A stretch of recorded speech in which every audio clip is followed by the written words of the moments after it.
Now you see, it's true, we mustn't give the show away.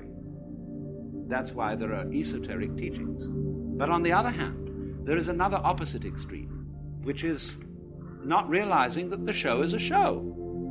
And that's as bad as giving the show away. Say you go to the movies, and you go to see some great horror movie, awful thing. Well, why does one do it? You want a thrill.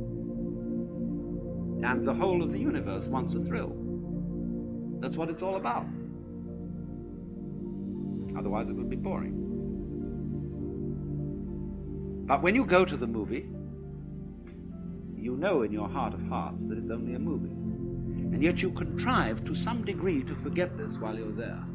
And therefore get scared and feel real creeps. But that's great. Some people like to go and cry. They go and see some tragedy and just love to weep because it's a catharsis. It gets all the salt out of it or something. I don't know. So you do this thing, and it is, we can say it's vicarious.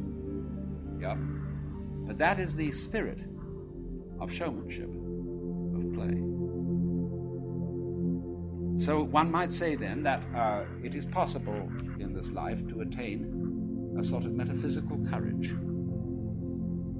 in which you really know deep within that the most harrowing experiences that physical existence can offer are a show. Now this is the what you might call ultimate nerve. And for example, when the samurai in Japan studied Zen, that's what they wanted to get. They wanted to get ultimate nerve, so that absolutely nothing would faze them. So there is a poem which says, "Under the sword lifted high, there is hell making you tremble. But go ahead, and there is the land of bliss." Don't hesitate. Don't be blocked. Don't be fazed, nonplussed by the illusion. Now you would say, well, that's all very well, but I can't bring myself to that. I start to shake and I can't stop it. It's not to do with my will.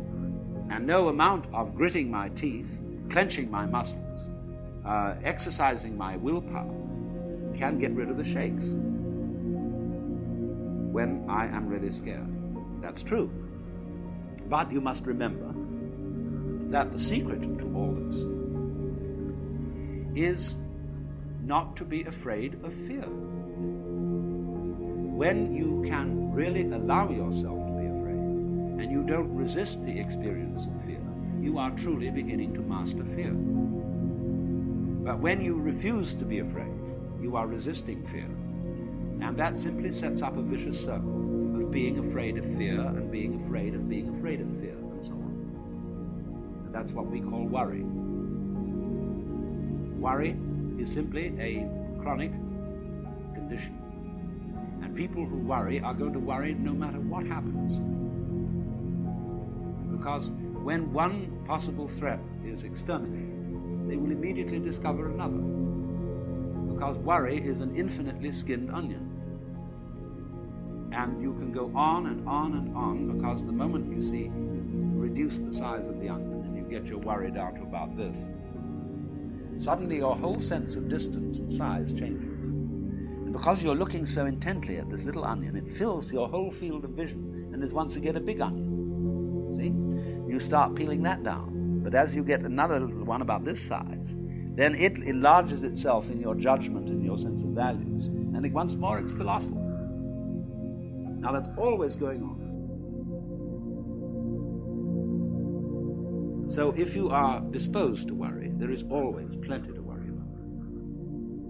You make plenty of money and you have no troubles about that, then you start wondering if you're going to get a disease. And the doctor says, no, it's all right, nothing wrong with you. Then you wonder if you're going to get into an accident. And then you take precautions, and then you wonder if there's going to be a political revolution, whether your house is going to be robbed. There's always something. So it is really, this kind of worrying is a completely useless pursuit. And yet, we feel a little guilty if we don't do it. because it's somehow put into us that a proper amount of worrying is showing a good sense of responsibility. You're concerned. And all people, you might say, who are socially conscious are concerned. So when we say, I'm concerned, it means I have a frown on my face. And I'm worried about you, about the nation, about the war, and so on. Concerned. And Tillich said, religion is ultimate concern. I am concerned about the universe. But what I call concern, in the way I would want to interpret it, instead of this sort of frown, is something more like amazement. In other words, that existence is extremely peculiar. I can't explain this feeling because I don't know quite how to ask a question about existence so that I could be said to be wondering about it in some sort of clear thinking way. It's a very nice thing to consider to yourself that if you were going to have an interview with the Lord God, and you would have only 5 minutes, and you might ask one question, what would you ask? And you've got plenty of time to think this over in advance. And you realize, question after question, say, no, that's not really the thing I want to get at. It's not that. Like, do you exist? God would say, well, of course. Yes, here I am. Am I having a hallucination? He said, no.